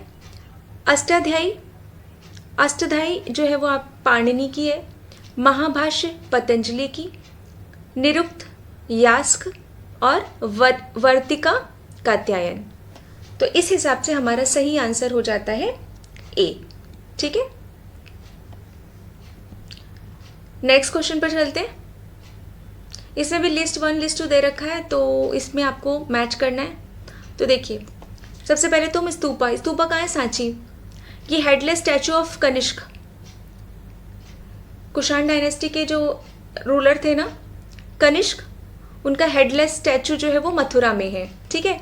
दशावतार टेम्पल देवगढ़, और ये फिर लास्ट में हमारा बचा टाइगर पेंटिंग। तो इस हिसाब से हमारा सही आंसर हो जाता है बी। और ये जो टेम्पल है नॉर्थ इंडिया के टेम्पल नागर स्टाइल के कहलाते हैं, ठीक है, नागर स्टाइल, और ये उन्हीं में से एक एग्जाम्पल है दशावतार टेम्पल, ठीक है। नेक्स्ट क्वेश्चन है, India and Asia's first dolphin research centre is being setup in which city on the bank of river Ganga. तो कौन सी सिटी में सेटअप किया जा रहा है, ये है पटना, ओके। अच्छा, ये एक जो गंगेटिक रिवर डॉल्फिन है ये एक इंडेंजर्ड स्पीसीज है, इसको वाइल्ड लाइफ प्रोटेक्शन एक्ट 1972 के एक्ट में शेड्यूल 1 में एक इंडेंजर्ड स्पीसीज के रूप में रखा गया है, ठीक है। तो देखिए IUCN एक लिस्ट बनाते हैं जिसमें कि अलग अलग लेवल पे स्पीसीज के जो भी थ्रेट होते हैं उसके हिसाब से उनको अलग अलग कैटेगरी दी जाती है। कोई क्रिटिकली इंडेंजर है, कोई नियर एक्सटिंक्ट हो गया, वल्नरेबल है ना, इंडेंजर्ड है, उस हिसाब से स्पीसीज को रखा जाता है लिस्ट में। तो ये एक इंडेंजर्ड स्पीसीज है और ये schedule 1 of Indian wild life protection act 1972 में इसको इंडेंजर्ड स्पीसीज के रूप में रखा गया है। और ये जो गैंगेटिक रिवर डॉल्फिन है वो नेशनल एक्वाटिक एनिमल है, ठीक है, तो ये याद रख सकते हैं। नेक्स्ट क्वेश्चन है हमारा, who among the following has not scored a century in his test debut. तो इसका सही आंसर है डी, सुनील गावस्कर। ठीक है,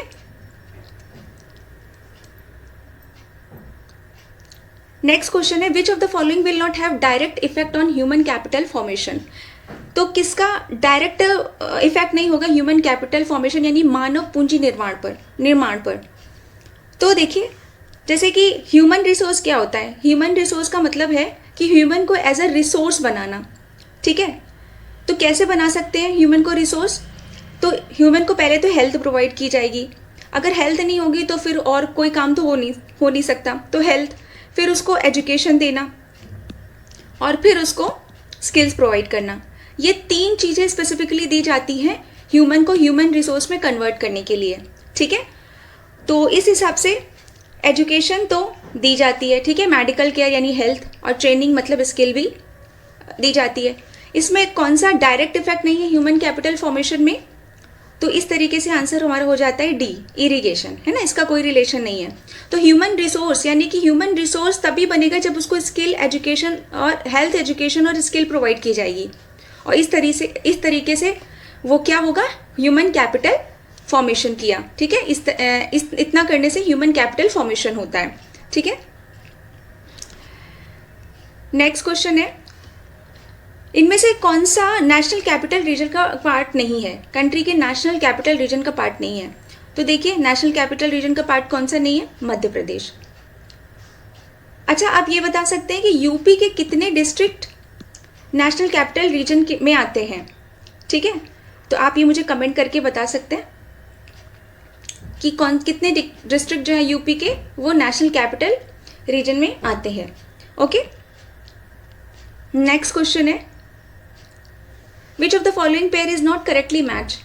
एक तरफ न्यूज़पेपर्स दे रखे, दूसरी तरफ उनके पब्लिशर।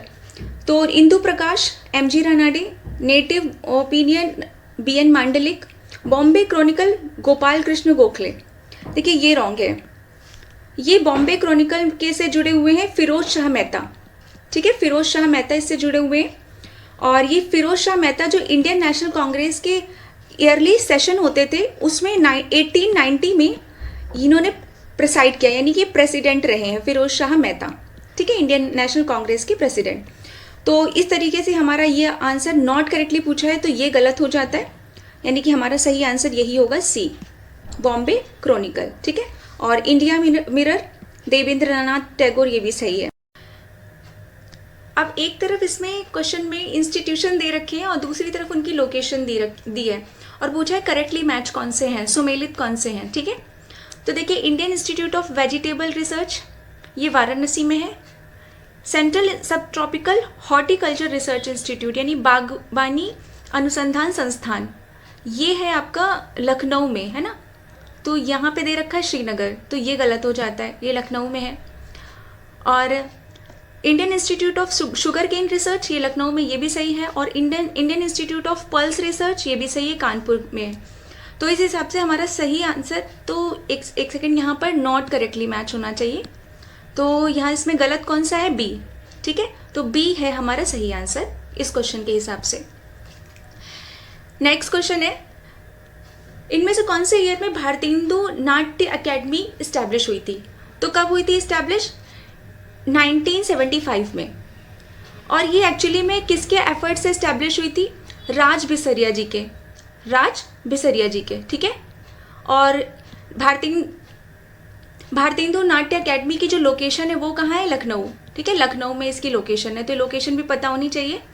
और पहले इसको भारतेंदु नाट्य केंद्र कहा जाता था, है ना, तो इस तरीके से इसका सही आंसर ए हो गया। नेक्स्ट क्वेश्चन है, which of the following places is known for इमदाद खानी घराना of sitar and surbahar music. तो इसका जो सही आंसर है वो है इटावा।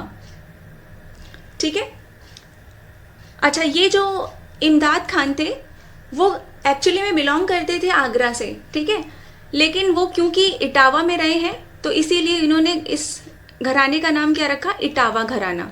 ठीक है, तो इस हिसाब से हमारा सही आंसर हो जाता है C. Who among the following taught Hindustani classical music to Shambhu Maharaj, इनमें से किसने शंभू महाराज को हिंदुस्तानी शास्त्रीय संगीत की शिक्षा दी? तो इसका सही आंसर होगा बी, रहीमुद्दीन खान ने। अच्छा, ये शंभू महाराज जो हैं वो गुरु हैं लखनऊ घराना of Indian classical dance Kathak के, ठीक है, Indian classical dance form Kathak के ये गुरु हैं। तो इनको शास्त्रीय संगीत, हिंदुस्तानी शास्त्रीय संगीत किसने सिखाया था? रहीमुद्दीन खान जी ने, ठीक है। तो चलिए आगे बढ़ते हैं। नेक्स्ट क्वेश्चन है, who among the following is not a Paramvir चक्र विनर? अच्छा, परमवीर चक्र किसके लिए दिया जाता है? ये हाईएस्ट मिलिट्री ऑनर है, ठीक है। और इसमें ये इसका जो स्टैब्लिशमेंट हुआ था वो 26 जनवरी 1950 को हुआ था, ठीक है। तब से ये दिए जाते हैं परमवीर चक्र अवार्ड्स, हाईएस्ट मिलिट्री ऑनर है और इसमें एक सर्कुलर ब्रॉन्ज मेडल दिया जाता है। तो इसके जो करेक्ट आंसर हो जाएगा वो हो जाएगा नीरज कुमार सिंह, ये परमवीर चक्र विनर नहीं है, ठीक है। अगला क्वेश्चन है, इसमें लिस्ट में एक तरफ इंस्टीट्यूट्स दे रखे हैं और दूसरी तरफ उनकी लोकेशन दे रखी है और चूज मैच करना है। तो national environmental research institute of engineering, NEERI, इसको शॉर्ट में नीरी कहते हैं, ठीक है। तो इसकी जो लोकेशन है वो कहाँ है? नागपुर में। तो ये नागपुर में है। Central food technological research institute, केंद्रीय खाद्य प्रौद्योगिकी संस्थान, ये कहाँ पर है? मैसूर यानी कर्नाटका में। Central potato research institute, Shimla, Himachal Pradesh. और सेंट्रल टोबैको रिसर्च इंस्टीट्यूट है राजमुंद्री, ये राजमुंद्री कहाँ है? ये आंध्र प्रदेश में है, ठीक है, स्टेट है आंध्र प्रदेश। तो इस हिसाब से हमारा सही आंसर हो जाता है बी। अच्छा, ये जो नीरी है इसकी जो इस्टेब्लिशमेंट है इसका ईयर है 1958 में, ठीक है।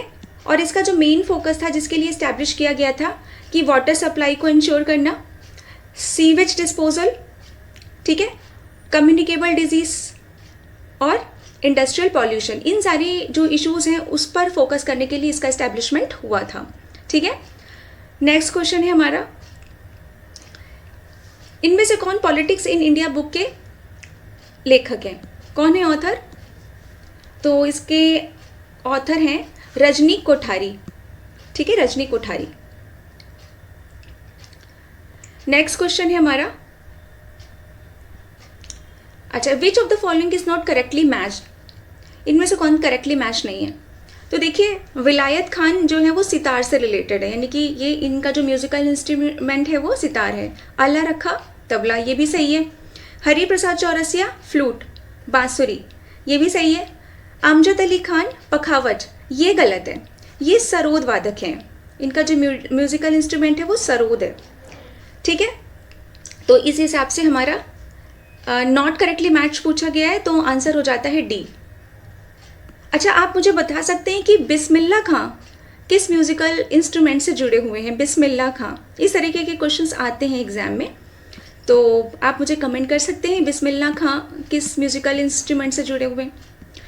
चलिए नेक्स्ट क्वेश्चन पर चलते हैं। Which of the following explain folk culture? इनमें से कौन फोक कल्चर को एक्सप्लेन करता है, यानी कि लोक संस्कृति? एक्चुअली में फोक कल्चर क्या होता है? कल्चर सबसे पहले समझना चाहिए कि कल्चर क्या होता है। तो कल्चर मतलब वे ऑफ लिविंग, आपका रहन सहन, आपका खाना पीना, आपका पहनावा, आपका जो बिलीफ है ना, आप किस रिलीजन को फॉलो करते हैं, ये सारी चीज़ें आपकी कल्चर का पार्ट है, ठीक है। Way of living is called culture. तो अगर हम फोक कल्चर की बात करें तो इसका सही आंसर हो जाता है C, cultural practice of common people, सामान्य लोगों की सांस्कृतिक परिपाटी, ठीक है।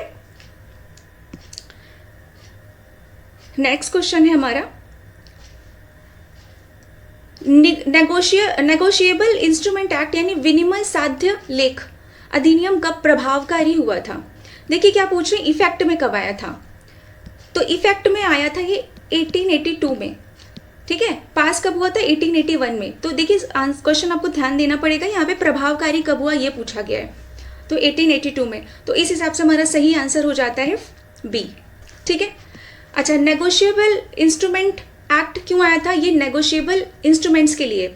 नेगोशिएबल इंस्ट्रूमेंट्स कौन कौन से होते हैं? जैसे कि प्रॉमिसरी नोट्स हैं, हम इकॉनमी में पढ़ते हैं, प्रॉमिसरी नोट्स हैं, और आपका बिल ऑफ एक्सचेंज हो गया, ठीक है। बिल ऑफ एक्सचेंज भी नेगोशिएबल इंस्ट्रूमेंट्स में ही आते हैं। और चेक्स, ठीक है। तो इनके स्मूथ ट्रांजैक्शन के लिए ये एक्ट को पास किया गया था, ठीक है। तो इस तरीके से हमारा सही आंसर हो जाता है बी। नेक्स्ट क्वेश्चन है हमारा, इनमें से कौन कल्चरल लैग का पार्ट नहीं है? तो कल्चरल लैग का पार्ट कौन नहीं है, या कल्चरल लैग का फैक्टर कौन नहीं है? पॉलिटिक्स, ठीक है। देखिए बाकी सारी चीज़ें कल्चरल लैग का फैक्टर हैं, but politics is not a factor in cultural lag. सांस्कृतिक विलंबना का कारक नहीं है राजनीति, ठीक है, बी। नेक्स्ट है, इनमें से कौन सा coast of India was most affected by tsunami of 2004?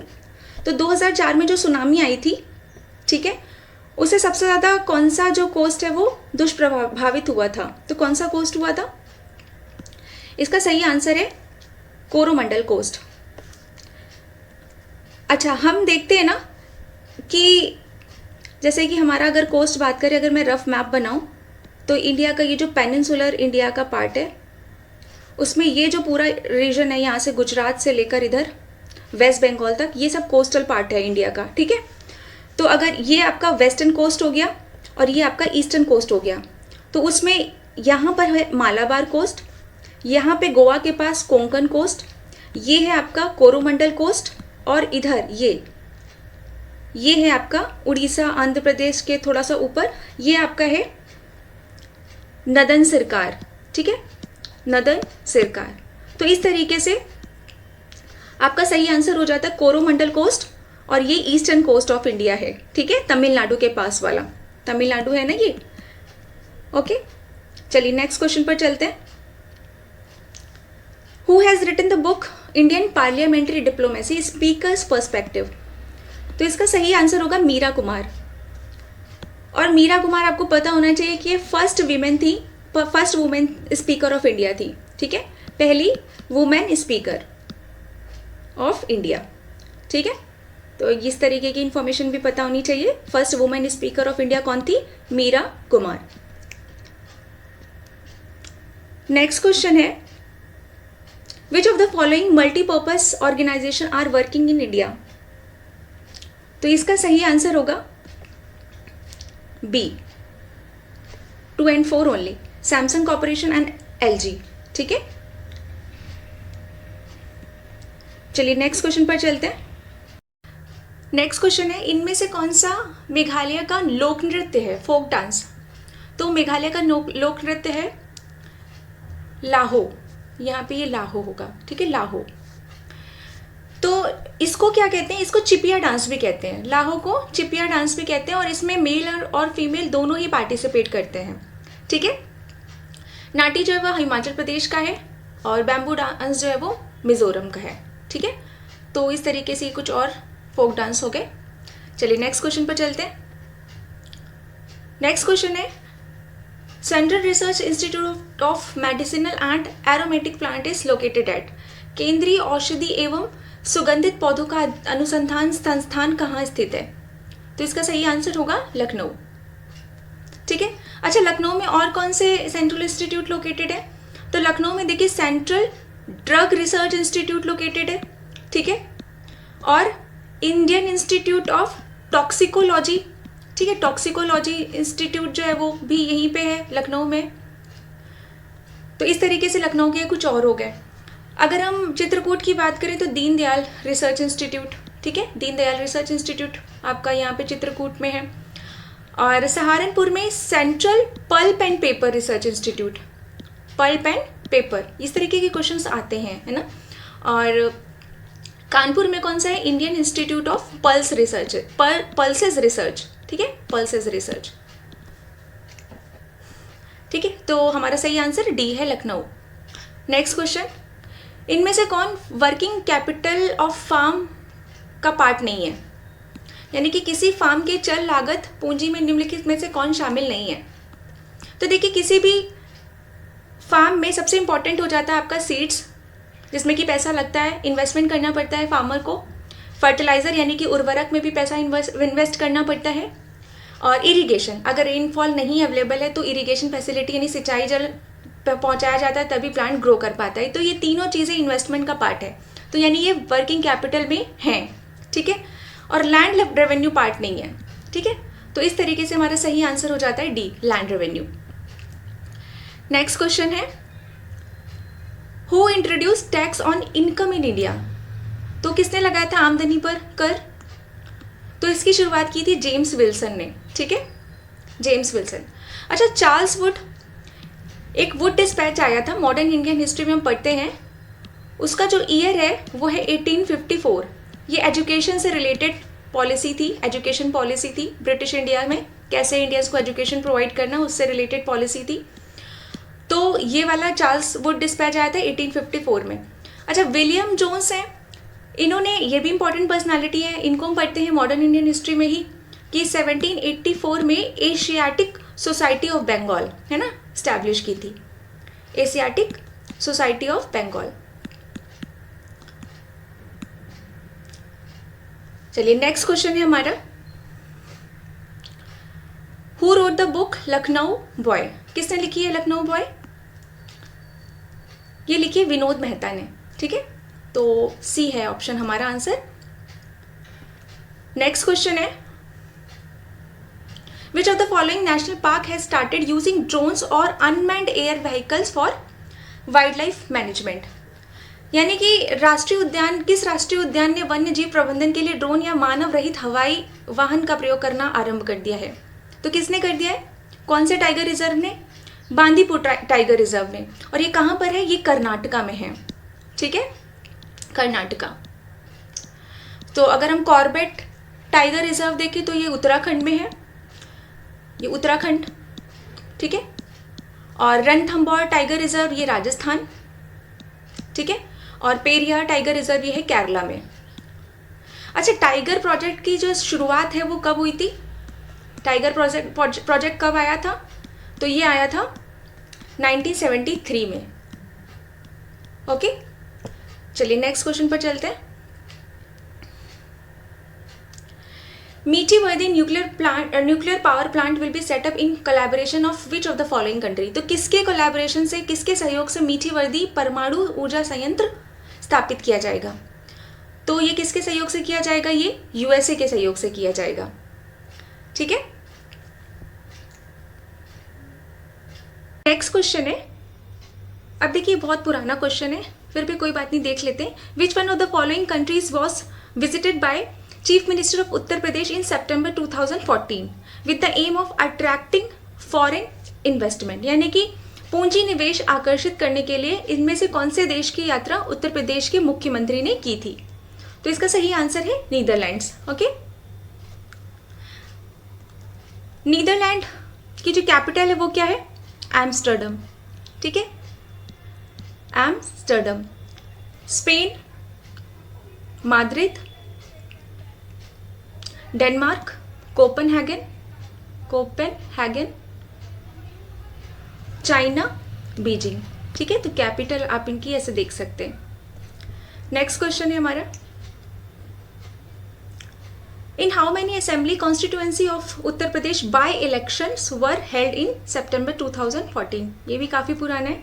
तो बाय इलेक्शन कितने असेंबलीज में हुए थे? 11, ठीक है। चलिए नेक्स्ट क्वेश्चन पर चलते हैं। इनमें से कौन सी बुक खुशवंत सिंह के द्वारा लिखी गई है, जिनका निधन यानी कि जिनका जो देहांत है वो मार्च 2014 में हुआ था? तो उनके द्वारा ये बुक लिखी गई थी, the good, the bad and the ridiculous, ठीक है। Answer option D. Next question है, यूपी में सेंट्रल यूनिवर्सिटीज यानी केंद्रीय विद्यालयों की संख्या कितनी है? तो आज अगर हम बात करें तो यूपी में 6 सेंट्रल यूनिवर्सिटी हैं। कौन कौन सी, उनके नाम आपको पता होने चाहिए। अलीगढ़ मुस्लिम यूनिवर्सिटी जो कि अलीगढ़ में है, यूनिवर्सिटी ऑफ इलाहाबाद, ठीक है, प्रयागराज में है, बाबा साहब भीमराव अंबेडकर यूनिवर्सिटी जो कि कहाँ है? लखनऊ में, ठीक है, और बनारस हिंदू यूनिवर्सिटी BHU वाराणसी में, ठीक है। Rajiv Gandhi national aviation university ये कहाँ पे है? अमेठी, ठीक है। और Rani Lakshmibai central agriculture university ये कहाँ है? Rani Lakshmibai central agriculture university ये है झांसी, ठीक है। तो इस तरीके से ये इनकी लोकेशन है। तो ये आपकी राजीव गांधी वाली हो गई, अमेठी, ठीक है। तो इस तरीके से आपको ये पता होना चाहिए कि 6 सेंट्रल यूनिवर्सिटी है, इनमें से कोई भी ऑप्शन नहीं दिया हुआ है तो आप ऐसे ही देख सकते हैं। Next question, the first milk cooperative society was establish in Uttar Pradesh. कहाँ बनी थी सबसे पहली मिल्क कोऑपरेटिव सोसाइटी? ये बनी थी इलाहाबाद में, ठीक है। इसको कटरा मिल्क कोऑपरेटिव सोसाइटी के नाम से भी जाना जाता है, कटरा मिल्क कोऑपरेटिव सोसाइटी, ठीक है। और इसका जो एस्टैब्लिशमेंट हुआ था वो कब हुआ था? 1917 में, ठीक है। तो ये कुछ इन्फॉर्मेशन याद रखी जा सकती है। आगे बढ़ते हैं। नेक्स्ट है, इनमें से कौन उत्तर प्रदेश के चीफ मिनिस्टर नहीं रहे हैं? तो इनमें से कौन नहीं रहे हैं? गोविंद बल्लभ पंत भी रहे हैं, TN सिंह भी रहे हैं, नित्यानंद स्वामी नहीं रहे हैं, और राम नरेश यादव जी भी रहे हैं। तो इस हिसाब से हमारा सही आंसर हो जाता है C, ठीक है। नॉट पूछा है ना, नॉट। नेक्स्ट क्वेश्चन है, इनमें से किस डिस्ट्रिक्ट में, यूपी के किस डिस्ट्रिक्ट में कालिंजर फोर्ट जो है वो लोकेटेड है? कालिंजर का किला कहाँ स्थित है? तो बांदा डिस्ट्रिक्ट में लोकेटेड है, ठीक है। और ये जो कालिंजर फोर्ट जो है वो शेरशाह सूरी का लास्ट कैंपेन था, यानी कॉन्क्वेस्ट करने जो लास्ट कॉन्क्वेस्ट कालिंजर फोर्ट पे ही किया था। तो ये शेरशाह सूरी का लास्ट कैंपेन था, ठीक है, ठीक है।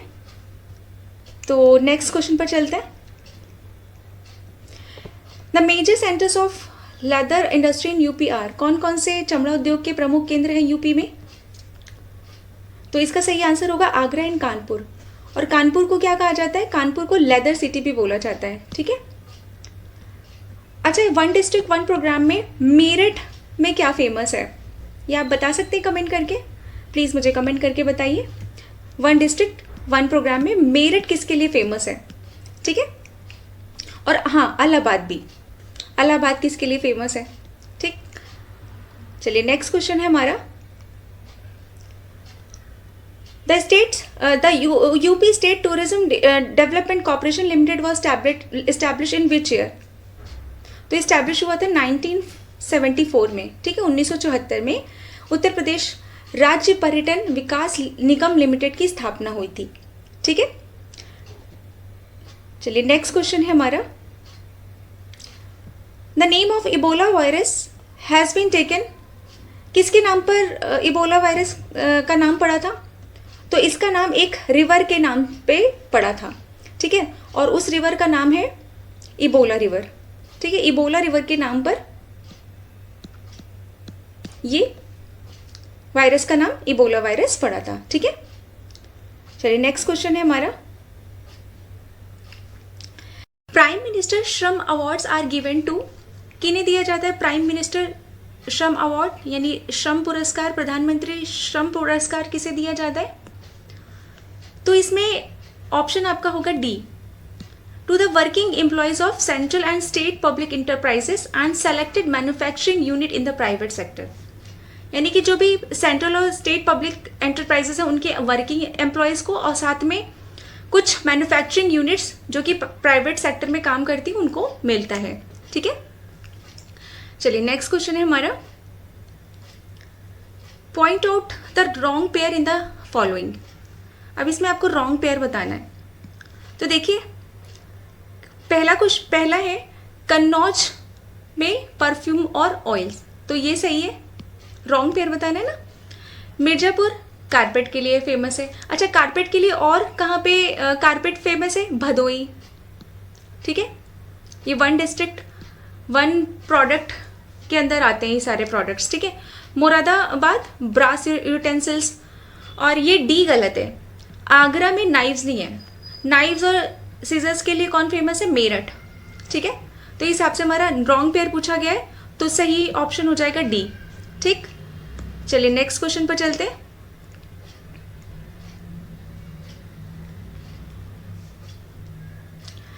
इसमें लिस्ट 1 में एक तरफ डांस दे रखे हैं और दूसरी तरफ उनके स्टेट्स के नाम दे रखे हैं और उसमें मैच करना है आपको।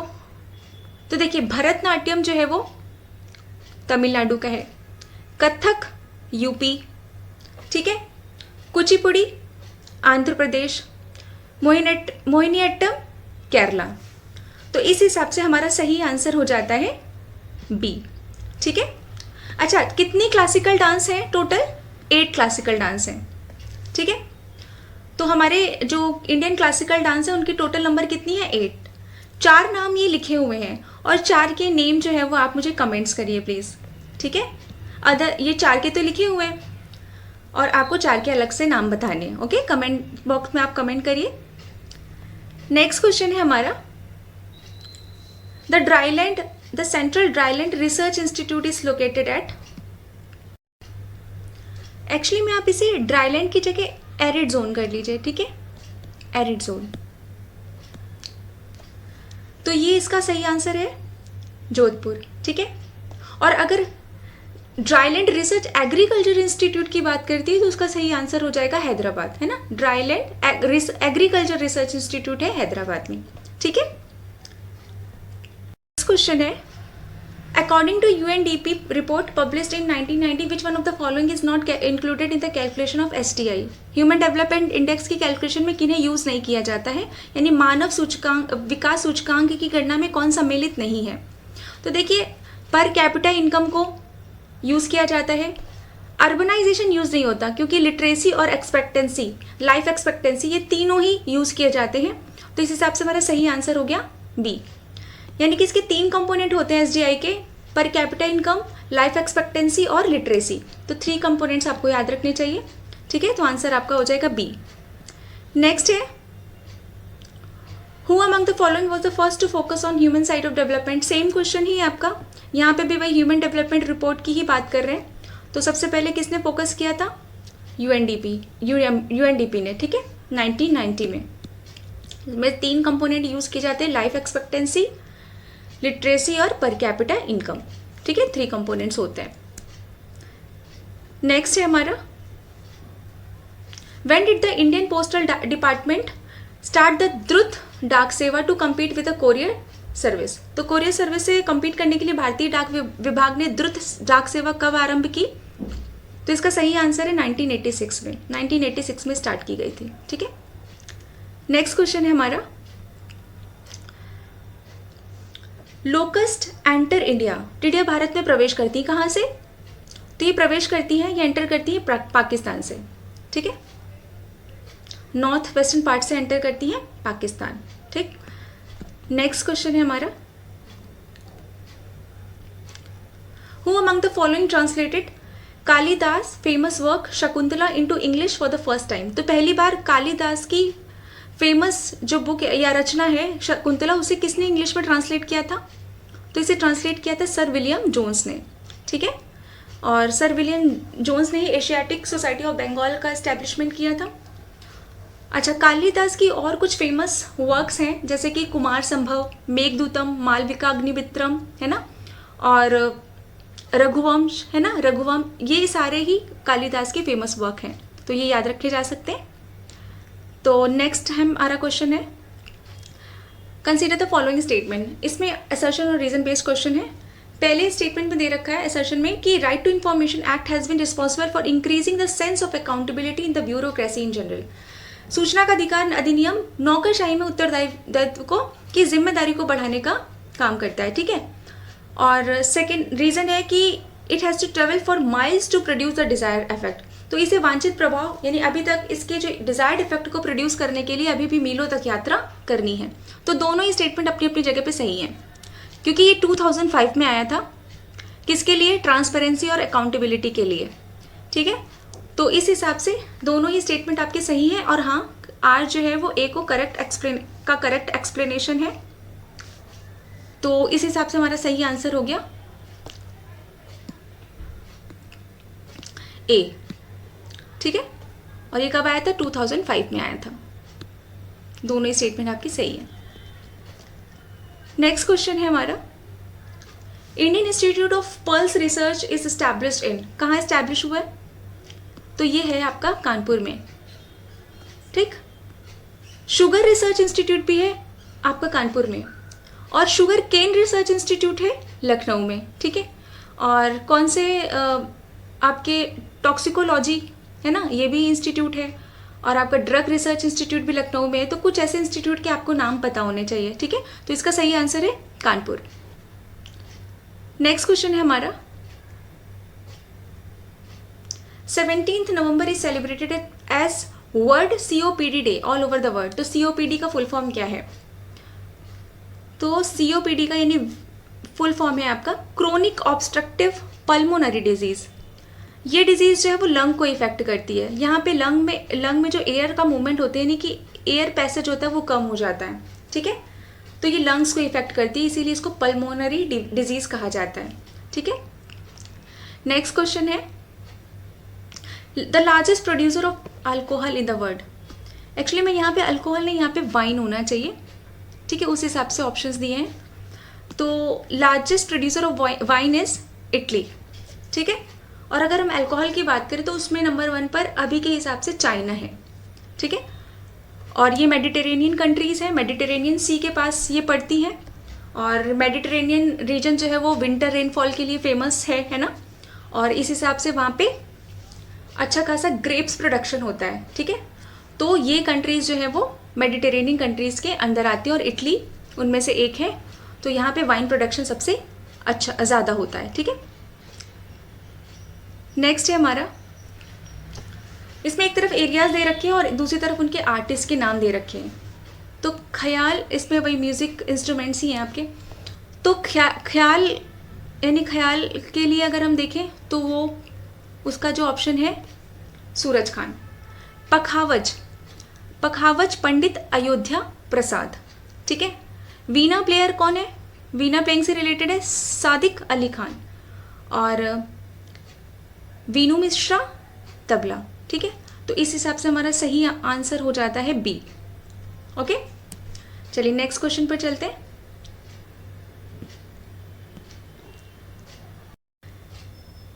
इस क्वेश्चन में एक तरफ लिस्ट में एरिया दे रखी है, दूसरी तरफ उनसे जुड़े हुए पर्सन यानी व्यक्ति कौन से एरिया से जुड़े हुए हैं, तो ये आपको मैच करना है। तो देखिए, रस खान जो है वो हिंदी लिटरेचर, सही है। ज्ञान चंद्र जैन उर्दू, ये भी सही है। Savita Devi music and dance, ये भी सही है। सतीश चंद्र पेंटिंग, ये भी सही है। तो हमारा सही आंसर है आपका ए, क्योंकि सारे ही सुमेलित थे, करेक्टली मैच है, ठीक है। नेक्स्ट क्वेश्चन है हमारा, which of the following does not have the status of Maharatna as on February 2013। किसे महारत्न का दर्जन नहीं प्राप्त था February 2013 के हिसाब से, क्योंकि पुराना क्वेश्चन है ये। तो देखिए, सेल एक महारत्न कंपनी, भेल भी है, ONGC भी है, लेकिन जिस समय ये महारत्न कंपनी के बारे में पूछा ना February 2013 में, उस समय ऑयल इंडिया लिमिटेड नहीं थी। तो अब लेकिन ऑयल इंडिया लिमिटेड को एज 13th महारत्न कंपनी के लिए महारत्न स्टेटस मिल गया है, ठीक है। और 14th कौन सी है? 14th है आपकी हिंदुस्तान एरोनॉटिक्स लिमिटेड। तो इस हिसाब से हमारी 14 कंपनीज जो है वो महारत्न कंपनीज हैं, ठीक है। नेक्स्ट क्वेश्चन है, where is India resident mission of the Asian development located. तो कहाँ लोकेटेड है? तो ये है न्यू दिल्ली में, ठीक है। एशियन डेवलपमेंट बैंक का जो हेडक्वार्टर है वो मनीला में है, और मनीला किसकी कैपिटल है? फिलीपींस की, ठीक है। और इसका जो स्टैब्लिशमेंट है वो 1966 में हुआ था। इसमें टोटल मेंबर्स कितने हैं? 69, जो एशिया और पैसिफिक रीजन से आते हैं, ठीक है। चलिए नेक्स्ट क्वेश्चन पर चलते हैं। Which of the following has been selected for the Indira Gandhi prize for peace disarmament and development for the year 2012। ये भी पुराना क्वेश्चन है, उस टाइम में इनको मिला था एलन जॉनसन शर्लीफ को, ठीक है। तो वर्ष 2012 के इंदिरा गांधी शांति निशस्त्रीकरण एवं विकास पुरस्कार के लिए एलन जॉनसन शर्लीफ को चुना गया था, ठीक है। नेक्स्ट क्वेश्चन है हमारा, according to data release by US department of agriculture, which of the following countries has been the largest exporter of rice in the year 2012। तो 2012 में जो राइस का लार्जेस्ट एक्सपोर्टर था वो था इंडिया, क्योंकि पुराना क्वेश्चन है। अच्छा, आप मुझे ये बता सकते हैं आप कि इंडिया का कौन सा स्टेट फर्स्ट नंबर पे है राइस प्रोडक्शन में और सेकंड नंबर पर कौन सा स्टेट है। तो इंडिया का फर्स्ट नंबर पर और सेकंड नंबर पर राइस प्रोडक्शन में जो कौन सा स्टेट है वो आप मुझे प्लीज़ कमेंट करके बताइए। ओके,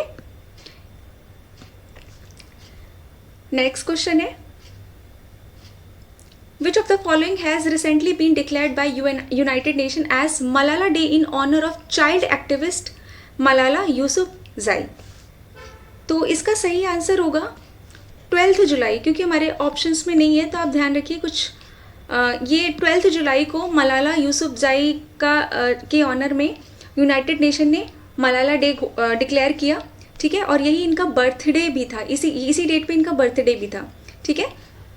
तो चलिए नेक्स्ट क्वेश्चन पर चलते हैं। Who has been chosen as the Indian premier league title promoter from January 1, 2013? ये भी पुराना क्वेश्चन है, इसका सही आंसर है पेप्सिको, ठीक है, पेप्सिको, डी। नेक्स्ट क्वेश्चन है, who among the following became the prime minister of Japan in December 2012? देखिए सारे प्रीवियस ईयर क्वेश्चन है, तो इसमें पुराने क्वेश्चन है, कोई बात नहीं, देख लेते हैं। तो इसका आंसर है आपका शिंजो अबे, ठीक है। अच्छा, current prime minister of Japan कौन है? शिगेरू इशिबा, शिगेरू इशिबा, ठीक है। अच्छा, जापान के कुछ आइलैंड्स हैं, तो जापान जो है वो मल्टीपल आइलैंड से मिलकर बना है। तो जापान में कुछ आइलैंड्स हैं जिनका नाम है होकाइडो, होन्शु, शिकोकू, क्यूशू। इस तरीके के 4 आइलैंड्स को आपको असेंडिंग ऑर्डर में अरेंज करना है, ठीक है, यानी कि छोटे से बड़ा। कौन कौन सा, मैं आपको ऑप्शंस दे देती हूँ। Honshu, Hokkaido,